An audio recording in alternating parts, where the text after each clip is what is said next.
right, thanks for that delightful introduction.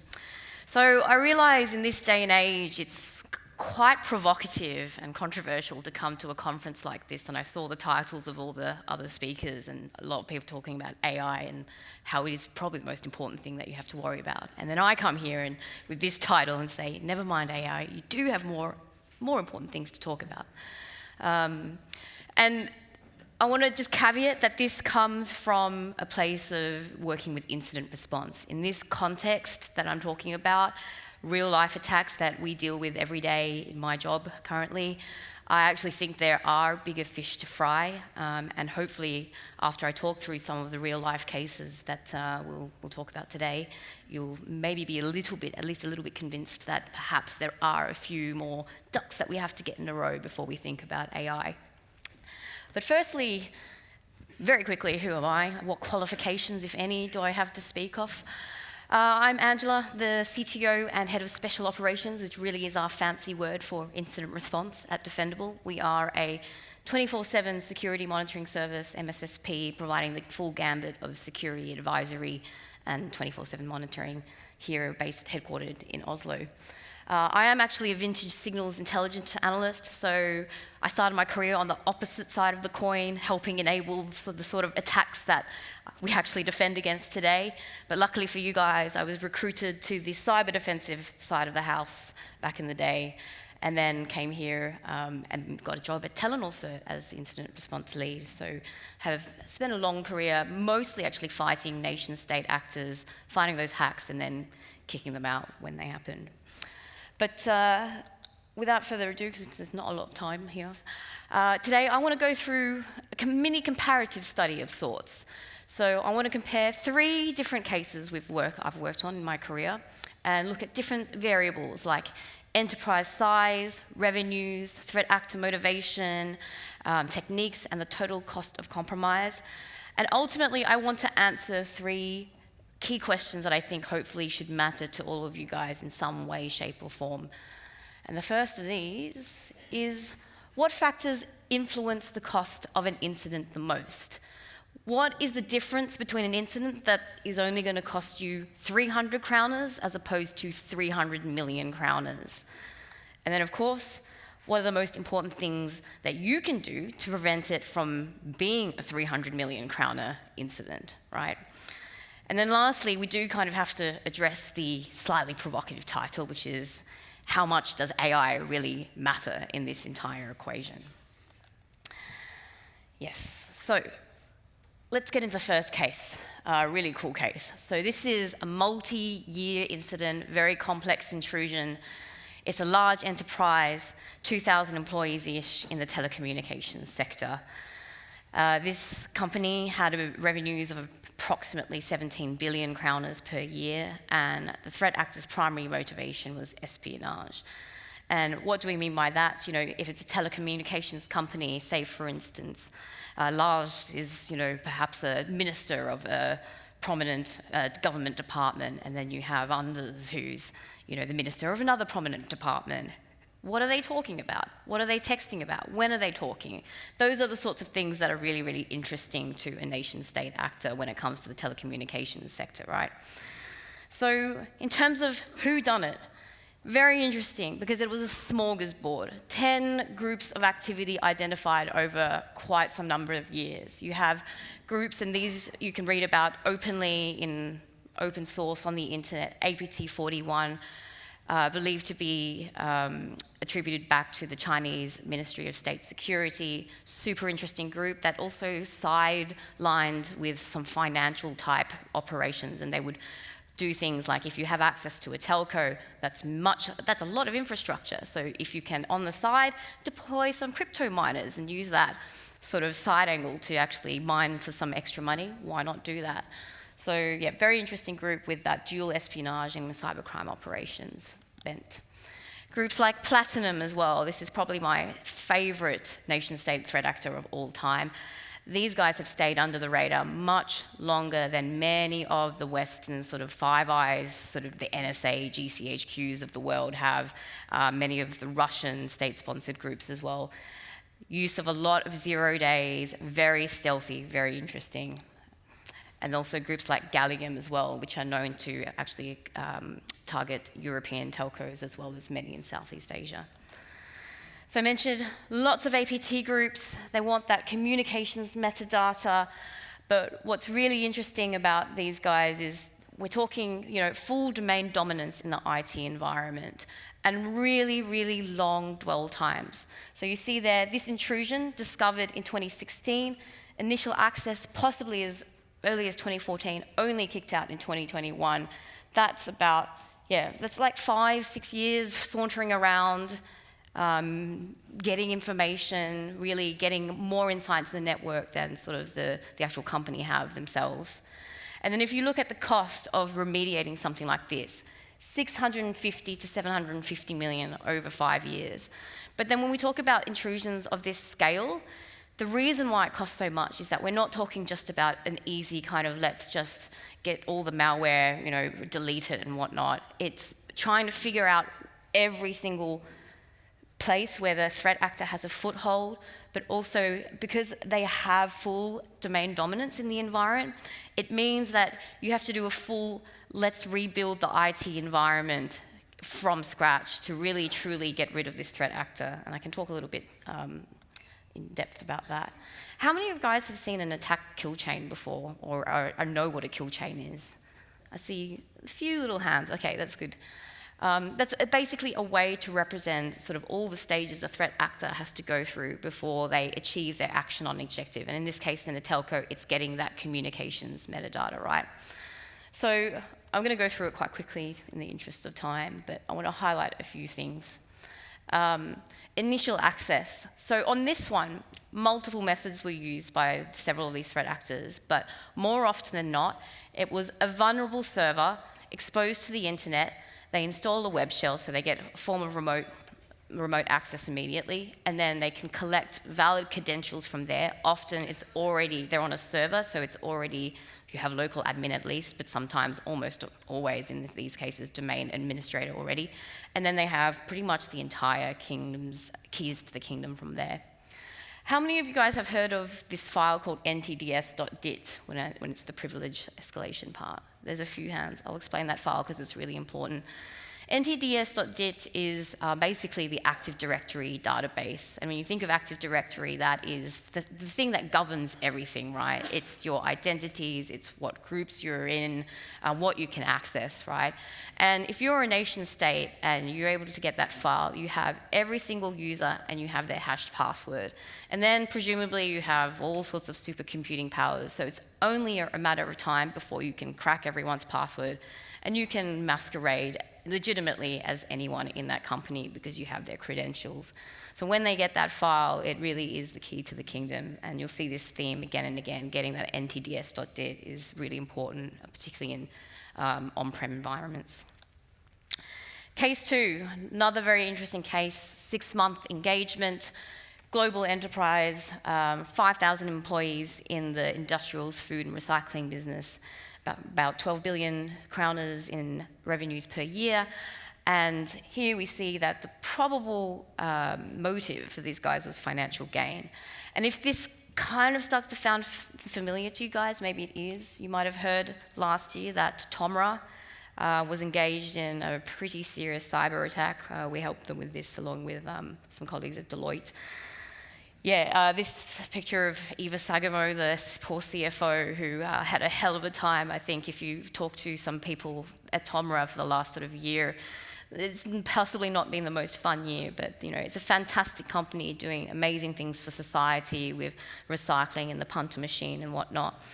But it cost them a lot of money. And I think what Norwegians, you maybe just go to the punter machine, that's most of your experience with Tomra, but actually they have a massive operation all around the world.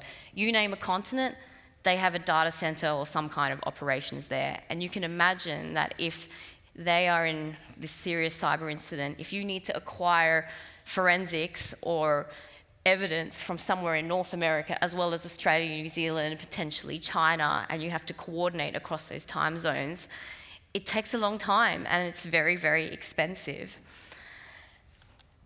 But a bit more on this intrusion. So whodunit to be honest, we don't really know.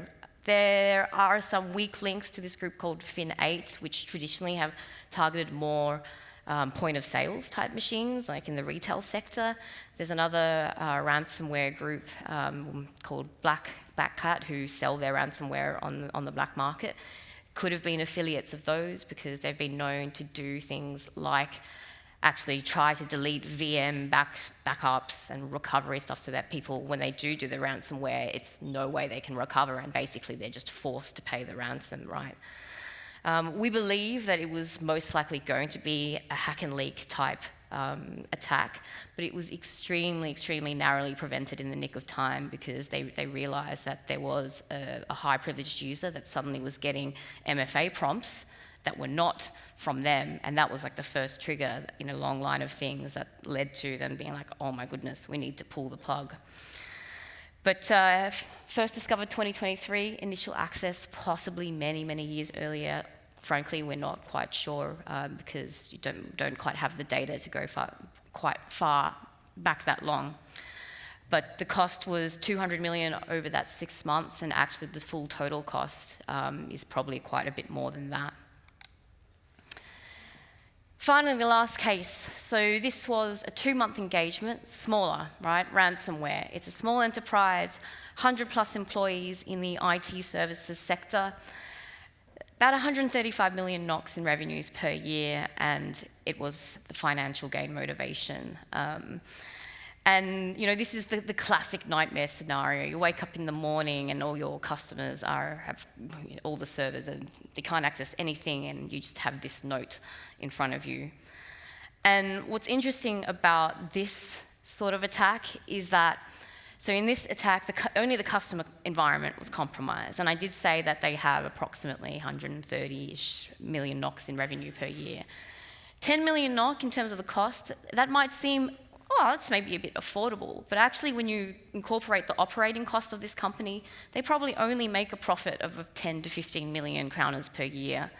And then this poor company as well, it's the customers that you really have to feel sorry for. There was actually one accounting firm that was a customer of this company that had all their stuff encrypted. Unfortunately, they had switched from one IT provider to this IT provider. They hadn't done the backups yet. They lost all their data, and this is an accounting firm. So they effectively lost all the books for their customer, and then had to redo the books for the last year in a matter of 2 months. And they had to hire other consultants to do that. And so this company is effectively liable for the damages to that company, and the situation gets a little bit sticky in these situations. So if we look at this attack in a nutshell, not exactly confirmed, but most likely brute force legitimate credentials or something exposed to the internet, so quite similar to the previous case. Again, utilising legitimate tools to dump all the AD info. You have utilising living off the land technique. So if you don't need to actually install malware in the environment, you can use all sorts of native Windows utilities to actually just enumerate and get information from the environment. Why kind of trigger something by installing malware if you can use what's already at your disposal, right?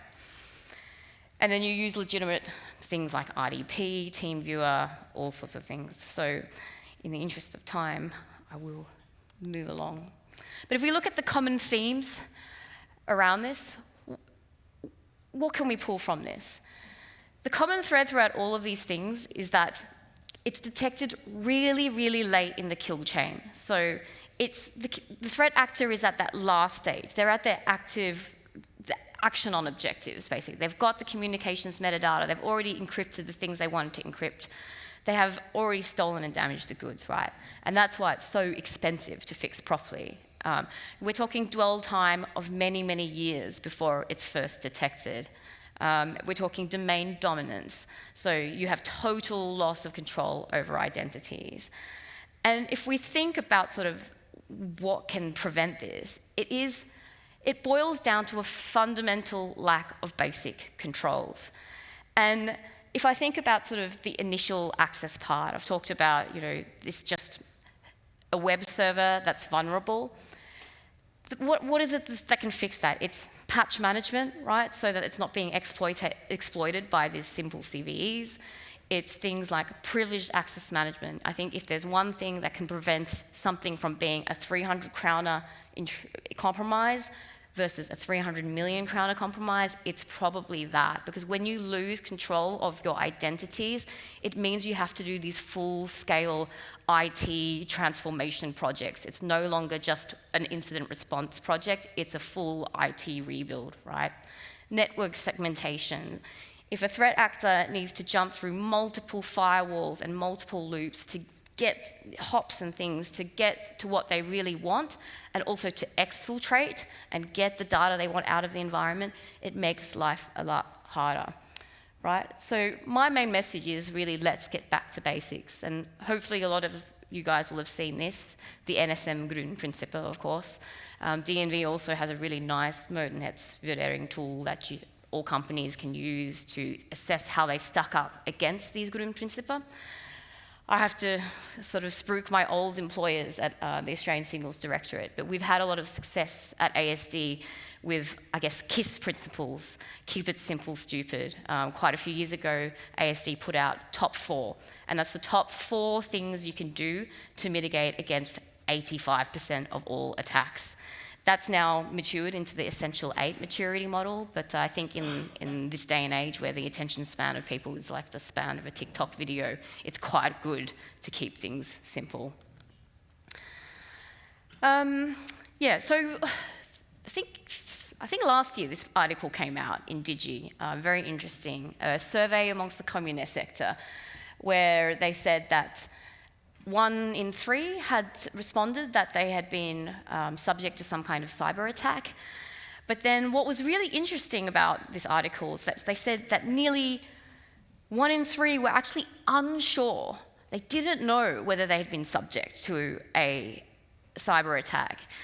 And this makes me a little bit apprehensive and a little sad, because it means that I think perhaps a lot of organisations are lacking fundamental insight into their own environment because they don't know if they've been subject to it. And so I kind of like to ask organisations, are you able to answer these questions? Are you or your MSP able to answer these questions quickly? How many devices? You can see I presented this at Secrets Festival, but let's say it was Computer World, right? How many devices visited Computer World in the last 30 days, for instance? How many users check their mail from a country other than Norway?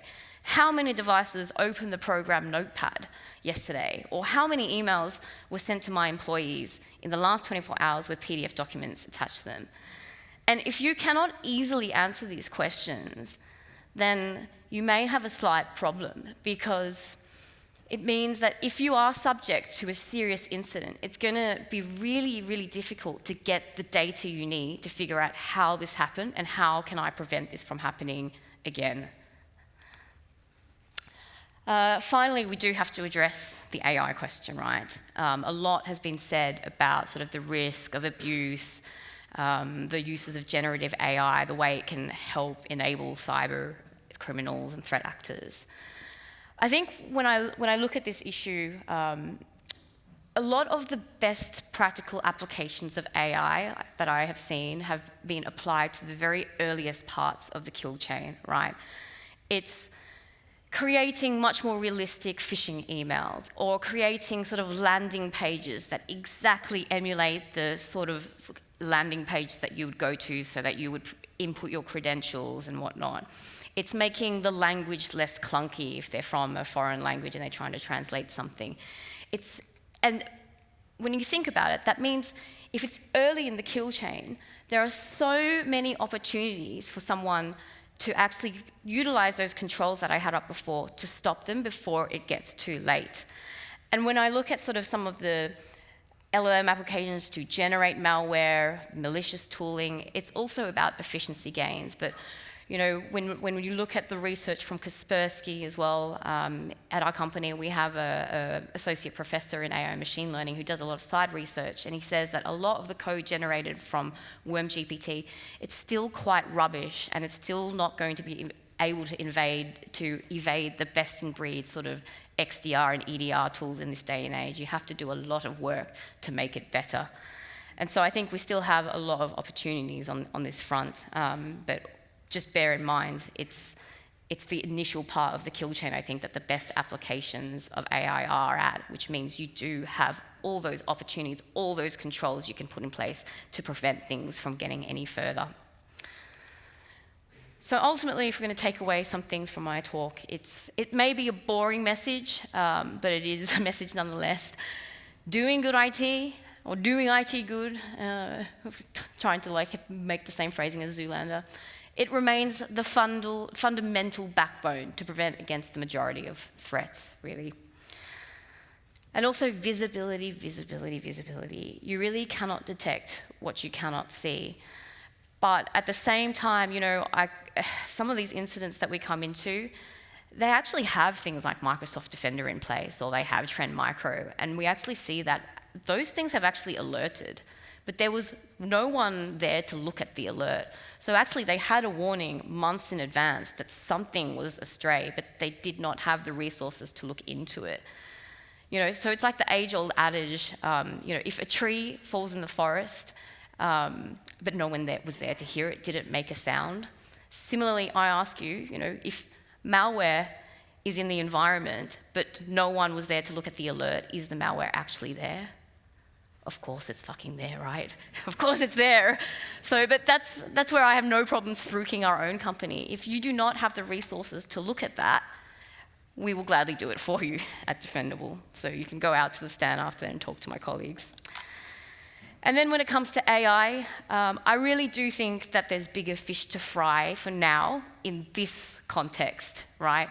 When it comes to AI being a productivity driver, for business innovation and whatnot, that's a different sort of sack of potatoes. It has transformative qualities in that sense, and I'm not saying you should ignore AI completely, but when I see these sorts of attacks and I see such a lack of fundamental basic IT hygiene, I really, when these companies come and they're like, oh, AI, I'm like, but have you thought about PAM? Have you thought about network segmentations, these basic things? And maybe if you can answer all those questions that you had up before, and if you're really satisfied that those basic controls are in place, then go nuts with AI, absolutely. But that's the message I had today. And sorry for going over time, guys, but more than happy to answer any questions and sort of debate things as well. And have a good day, everyone. Thank you, and Sarah, you will be around.